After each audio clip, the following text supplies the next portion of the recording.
नमस्कार। क्या आपने कभी सोचा है कि आपके पसीने की कमाई जो हर महीने एक दफ्तर के खाते में जाकर जमा हो जाती है, उसके नियम बदल जाएं तो क्या होगा? आज बात उसी पीएफ की, उसी भविष्य निधि की, जिसके भरोसे देश का नौकरी पेशा वर्ग बुढ़ापे का सपना बुनता है। 70 से भी ज्यादा साल पुराना नियम बदल गया है। जी हां, पूरे 74 साल पुराना। सरकार ने इस हफ्ते देश भर में नई एम्प्लॉयज प्रोविडेंट फंड स्कीम 2026 को लागू कर दिया है। पुरानी योजना जो साल 1952 से चली आ रही थी, उसकी जगह अब सोशल सिक्योरिटी कोड 2020 के तहत यह नई व्यवस्था आई है। मकसद बताया जा रहा है कि लगभग 8 करोड़ सब्सक्राइबर्स के लिए कागजी कार्रवाई कम हो, डिजिटल सुविधा बढ़े और पारदर्शिता आए। लेकिन इस बदलाव के भीतर आपके लिए क्या है, इसे गौर से समझना जरूरी है। तो चलिए गणित को समझते हैं। नए नियमों के मुताबिक अगर आपकी बेसिक सैलरी 15,000 रुपए तक है तो उस पर 12% यानी अधिकतम 1,800 रुपए प्रति माह का पीएफ योगदान पहले की तरह ही जारी रहेगा। लेकिन अगर आपकी सैलरी इससे ज्यादा है तो आपकी मर्जी के बिना कंपनी एक्स्ट्रा पीएफ नहीं काट सकती। मान लीजिए कि आपकी सैलरी हर महीने 1 लाख रुपए है तो कंपनी बिना आपकी अनुमति के 1,800 रुपए से अधिक का पीएफ नहीं काट पाएगी। यह आपकी इच्छा पर छोड़ दिया गया है।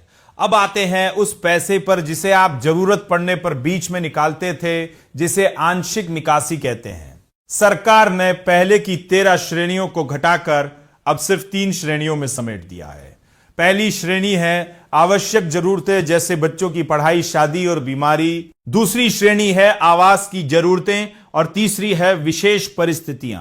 नियमों को आसान करने का दावा है, लेकिन एक पेंच भी है। अब खाते से पैसा निकालते वक्त यह ध्यान रखना होगा कि आपके खाते में कम से कम 25% का बैलेंस बचा रहे, यानी आप अपनी कुल जमा राशि में से 50 से 75% तक ही निकाल सकते हैं, पूरा साफ नहीं कर सकते हैं। एक राहत की बात यह भी कही गई है कि अगर कोई कर्मचारी नौकरी छोड़ता है तो पूरा पीएफ निकालने के लिए अब न्यूनतम सदस्यता अवधि की शर्त नहीं होगी।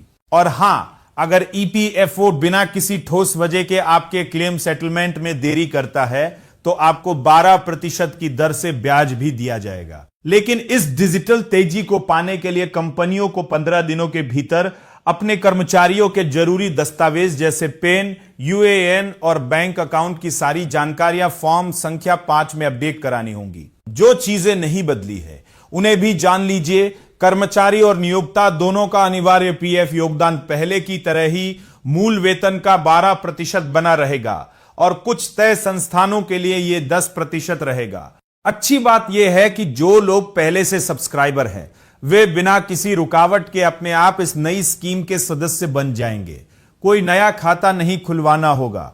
इसके अलावा एम्प्लॉयज डिपॉजिट लिंक्ड इंश्योरेंस के तहत मिलने वाला फायदा भी वैसा ही रहेगा। किसी अनहोनी की स्थिति में नॉमिनी को कम से कम 50,000 और ज्यादा से ज्यादा 7 लाख रुपए का इंश्योरेंस पेमेंट मिलना तय है। साथ ही पेंशन योजना के तहत जो लोग पेंशन पा रहे हैं उन्हें भी बिना किसी रुकावट के पेंशन मिलती रहेगी। नियम बदल रहे हैं, दावे बड़े हैं। देखना होगा कि 8 करोड़ कर्मचारियों की जिंदगी इस डिजिटल बदलाव से कितनी आसान होती है और दफ्तरों के चक्करों से कितनी मुक्ति मिलती है। नमस्कार, आप देख रहे थे विशेष रिपोर्ट। अगर आपको यह विश्लेषण जरूरी लगा तो इस वीडियो को लाइक करें, शेयर करें